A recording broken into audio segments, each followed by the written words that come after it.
దేవునికే మహిమ రావాలి, దేవునికే ఘనత రావాలి. సృష్టించిన సృష్టికర్తకే. యోహాను సువార్త 1వ అధ్యాయము 22వ వచనం నుండి చదువుకుందాం. నీవు ప్రవక్తవా అని అడగగా కానని ఉత్తరమిచ్చాను. ఎవరు? యోహాను గారు, బాప్తిసం ఇచ్చే యోహాను గారు. నీవు ప్రవక్తవా అని అడగగా కానని ఉత్తరం ఇచ్చాను. ఏమనిచ్చిండు? వచ్చిన వాళ్లకు, భటులకు నేను కాను అని చెప్పిండు, ప్రవక్తవా అని అడిగినప్పుడు. కాబట్టి వారు నువ్వెవరవు అని మళ్ళీ అడిగారు. నువ్వెవరవు అని మళ్ళీ అడిగారు. అడిగినప్పుడు మరి కనుక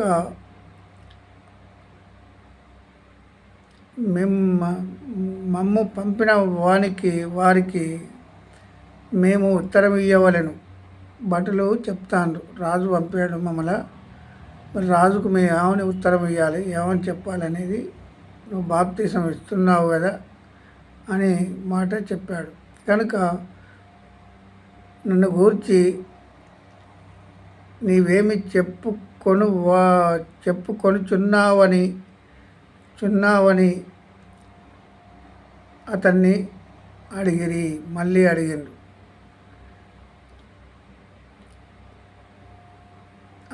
అందుకతడు ప్రవక్త అయిన యెషయా చెప్పినట్టు నేను ప్రభు త్రోవ స్వరాలము చేయుడి, ప్రభు త్రోవ స్వరాలం చేయాలి, నేను పరిశుద్ధపరచాలి అనే మాట చెప్తున్నాడు. ఏది? యోహాను గారు, బాప్తిసం ఇచ్చే యోహాను గారు. ప్రభు త్రోవ స్వరాలము చేయుడి అని అరణ్యములో ఎలుగెత్తి చెప్పు, ఒకరి శబ్దము అని చెప్పాను. పంపబడిన వారు పరిచర్యలకు చెందినవారు. పంపబడినవారు ఎవరు? పరిచర్యలకు చెందినవారు. పరిచర్యలు, శాస్త్రులు వీళ్ళకు చెందినవారు, యూదులు వీళ్ళు చెందినవారు. వారు నీవు క్రీస్తు అయినను ఏలియావైనను ఆ ప్రవక్తనైనాను కాని ఎడల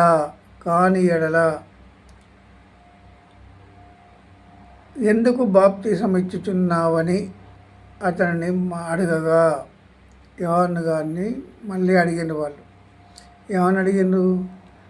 మరి బాప్తిసం నువ్వు ఎందుకు ఇస్తాను అని మళ్ళీ అడిగారు. మరి మేము అక్కడ సమాధానం చెప్పాలి కాబట్టి శాస్త్రులకు, పరిచయులకు మేము సమాధానం చెప్పాలి అని కనుక మరి నువ్వు ఎందుకు ఇస్తాను అని మళ్ళీ అడిగారు. బాప్తిసం ఇచ్చుచున్నానని అతడిని అడగగా యోహాను, నేను నీళ్ళల్లో బాప్తిసం ఇచ్చుచున్నాను, కానీ నా వెనుక వచ్చుచున్నవాడు మీ మధ్య ఉన్నాడు, మీరు ఆయనను ఎరగరు. ఎవరిని ఎరగరు అని అంటాడు? యేసుక్రీస్తు ప్రభువును మీరు ఎరగరు, నేను ఎరిగి ఉన్నాను అని చెప్పిండు యోహాను గారు. మీరు ఆయనను ఎరగరు, ఆయన చెప్పుల వారును విప్పుటకైనను నేను యోగ్యుడను కాదు. ఏమని చెప్పిండు ఇక్కడ బాప్తిసం ఇచ్చే యోహాను గారు? నేను చెప్పుల వారు ఇప్పుటకైనను యోగ్యుడను కాను అని అంటాను. యోగ్యుడను కానని వారితో చెప్పాను. యోహాను గారు బాప్తిసం ఇచ్చుచున్న యోర్దాను నదికి ఆవలనున్న బెతనియాలో ఈ సంగతులు జరిగెను. ఇప్పుడు ఇది ఎక్కడ సంభాషణ జరుగుతుందంటే బెతనియాలో, ఇది యోర్దాను నది దగ్గర ఈ సంభాషణ జరుగుతుంది. మరునాడు యోహాను యేసు తన యొద్దకు రాగా చూసి, ఇదిగో లోక పాపమును మోసుకొని పోవు దేవుని గొర్రె పిల్ల అన్నాడు. దేవుని గొర్రె పిల్ల ఏమన్నాడు ఇక్కడ? ఇదిగో లోక పాపమును మోసుకొని పోవు దేవుని గొర్రె పిల్ల, నా వెనుక ఒక మనుషుడు వచ్చుచున్నాడు, ఆయన నాకంటే ప్రముఖుడు. ఎవరికంటే ప్రముఖుడు? యోహాను గారి కంటే ప్రముఖుడు. బాప్తిసం ఇచ్చే బాప్తిసం ఎక్కడ మొదలైందంటే యోహాను గారి దగ్గర నుండే మొదలైంది. అప్పటి వరకు బాప్తిసాలు ఇచ్చింది లేదు, తీసుకున్నది లేదు. అయితే సున్నతి ఉండే అప్పుడు అబ్రహాం కాలంలో సున్నతి అనేది ఉండే. సున్నతికి బదులు ఇప్పుడు బాప్తిసం తీసుకునే పరిస్థితి. నా వెనుక ఒక మనుషుడు వచ్చుచున్నాడు, ఆయన నాకంటే ప్రముఖుడు కనుక నాకంటే ముందటి వాడాయనని నేను ఎవరి గూర్చి చెప్పితునో ఆయనే ఈయన అని చెప్పిండు బాప్తిసం ఇచ్చే యోహాను గారు. అయితే ఈ సంగతులు ఇప్పుడు బాప్తిసాలు ఎందుకు ఇవ్వాలనేది మనం అర్థం చేసుకోవాలి. బాప్తిసం ఇచ్చే యోహాను గారు బాప్తిసాలు ఇస్తూ ఉన్నాడు అప్పుడు నేడు కూడా బాప్తిసాలు ఇస్తాను, కానీ అర్థం చెప్పడం లేదు. ఇప్పుడు బాప్తిసం ఎందుకు ఇస్తూ ఉన్నాం మనం? ఇప్పుడు లోక పాపములు మోయిచున్న దేవుని గొర్రె పిల్ల, మోసుకొని పోవు దేవుని గొర్రె పిల్ల అని అన్నాడు. లోక పాపం లేనిది, లోకంలో పాపాలు జరుగుతున్నాయంటే జరుగుతున్నాయి. ఏ మానవుల్లో పాపం లేకుండా ఏ మానవుడు లేడు. ప్రతి మానవుడు పాపం చేసిన వాడే. పాపం నుండి విముక్తి పొందాలంటే బాప్తిసం అవసరం. నీళ్ళల్లో బాప్తిసం తీసుకున్న తర్వాత సమాధి చేయబడి పాత జీవితాన్ని రోత జీవితముగా ఏర్పాటు చేసుకొని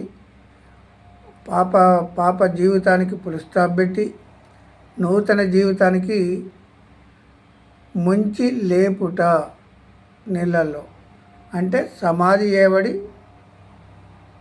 లోక పాపములు మోసుకొని పోవు దేవుని గొర్రె పిల్ల. లోక పాపాలు ఎవరు మోసుకపోతున్నారు? ఇప్పుడు యేసుక్రీస్తు ప్రభు మాత్రమే ఒక్కడు లోక పాపములు మోసుకొని పోవు దేవుని గొర్రె పిల్ల. ఆయన ఒక్కడు మాత్రమే లోక పాపముల గురించి చనిపోయాడు, సమాధి చేయబడ్డాడు, 3వ దినమున తిరిగి లేచాడు.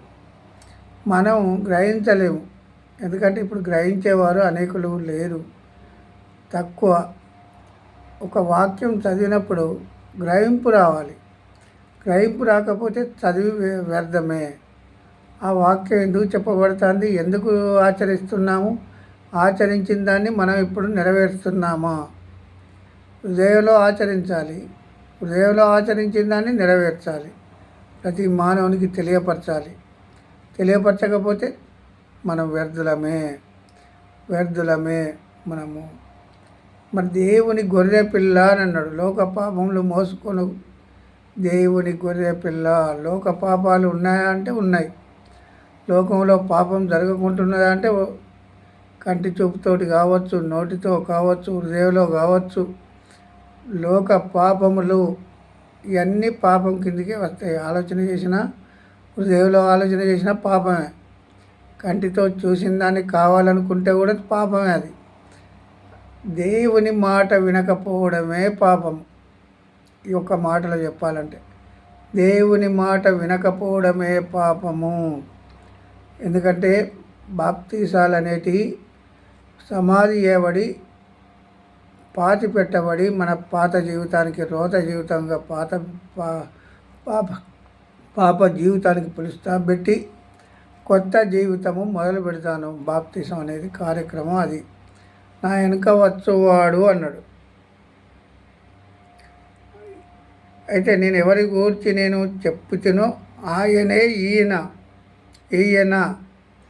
నేను ఆయనను ఎరుగనైతిని, కానీ ఆయన ఇజ్రాయేళ్లకు ప్రత్యక్షమగుటకు నేను నీళ్లలో బాప్తిసం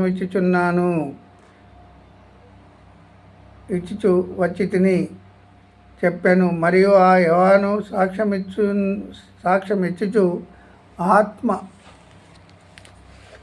ఆయన పరిశుద్ధాత్మలో బాప్తిసం ఇస్తాడట. ఆయన ఎందులో ఇస్తాడట? పరిశుద్ధాత్మలో. పావురం వలె ఆకాశం నుండి దిగివచ్చుటకు దిగివచ్చుట చూచితిని. ఆ ఆత్మ ఆయన మీద నిలిచెను. నేను ఆయనను ఎరగనైతిని, కానీ నీళ్ళల్లో నేను బాప్తిసం ఇచ్చుటకు నన్ను పంపినవాడు నువ్వెవని మీద ఆత్మ దిగివచ్చి నిలుచుట చూచితివో ఆయనే పరిశుద్ధాత్మలో బాప్తిసం ఇచ్చుచున్నాడు. బాప్తిసాలు ఎక్కడ మొదలైతే మళ్ళీ పరిశుద్ధాత్మలో. పరిశుద్ధాత్మ ఒప్పిస్తేనే ప్రతి మానవుడు బాప్తిసం తీసుకోగలడు. పరిశుద్ధాత్మ ఒప్పకపోతే ఏ మానవుడు బాప్తిసాల దగ్గరికి పోడు. నీళ్ళలో ముంచుట ఇది భౌతికమైంది. పరిశుద్ధాత్మలో బాప్తిసం. ఇప్పుడు నేనున్నాను, నేను 45 సంవత్సరాల కనుక బాప్తిసం తీసుకోలేదు. 45 సంవత్సరాల తర్వాత నేను బాప్తిసం తీసుకున్నానంటే నన్ను ఎవరు ఒప్పించారు? పరిశుద్ధాత్మ ఒప్పిస్తేనే నేను తీసుకున్నాను. పరిశుద్ధాత్మ ఒప్పిస్తేనే బాప్తిసం. నా పాత జీవితానికి, రోత జీవితం, పాప జీవితానికి పులి స్టాప్ పెట్టాను. బాప్తిసం తీసుకున్నాను. సమాధి చేయబడి పాత జీవితం పాతి పెట్టబడి కొత్త జీవితం ఇచ్చిండు దేవుడు. సృష్టించిన సృష్టికర్త ఆయన ఒప్పిస్తేనే తప్ప నేను బాప్తిసం తీసుకోలేకపోతును. హల్లెలూయా. దేవునికి మహిమ కలుగును గాక. దేవుడే ఈ మాటలు దీవించును గాక.